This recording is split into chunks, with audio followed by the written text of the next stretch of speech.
Architect Angel Nakpil was born on February 20, 1914 and died November 2, 1980.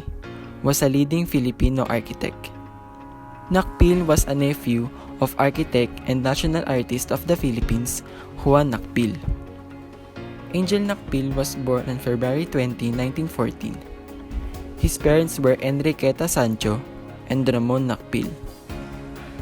He received his secondary education at De La Salle University and then studied architecture at the University of Santo Tomas, where he received his 1936 bachelor's degree earned.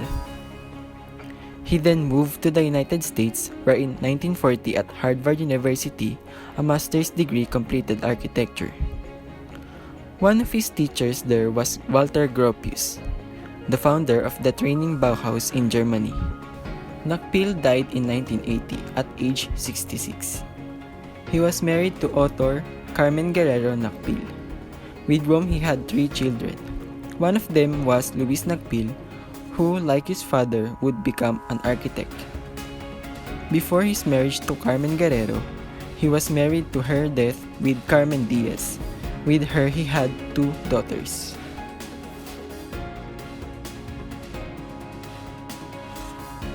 National Press Club of the Philippines.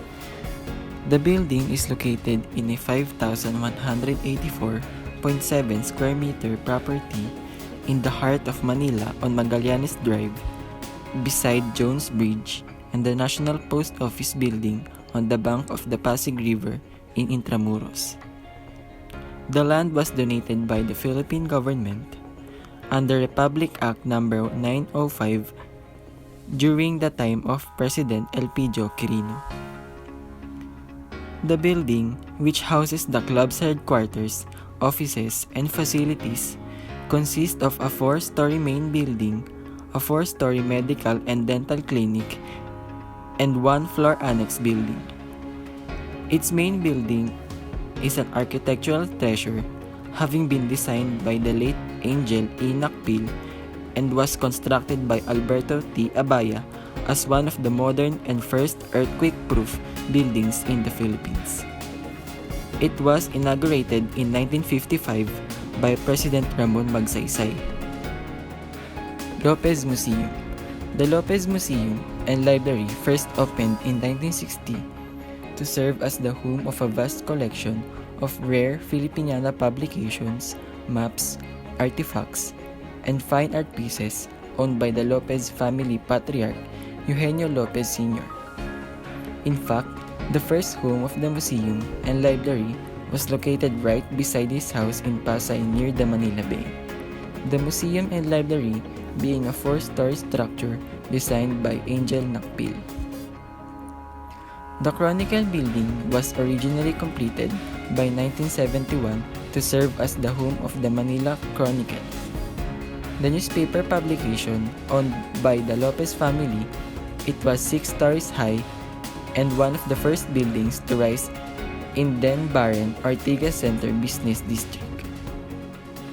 The library is located at the far end of the museum, where one can see as well some more paintings, some classic photographs, and of course the rare publication that are part of the Lopez collection. The area itself is spacious, which makes it conducive for reading and research. Pikachu Building, present known as Fnc Tower. In the 1950s, buildings in Manila are just permitted to get as high as 30 meters or 10 stories, owing to the fact that Manila is very prone to liquefaction during earthquakes, and the water pressure of the water pipes back then can reach higher than that. Pumps are not yet that available commercially, but by the next decade, these restrictions was lifted, and one of the first buildings to go beyond 30 meters is this building, the Pikachu Building by Angel Nakpil. Angel Nakpil's designs have been described as daring and disciplined. The concept behind the cylindrical glass sheeted stairway of the NPC building was really daring at that time.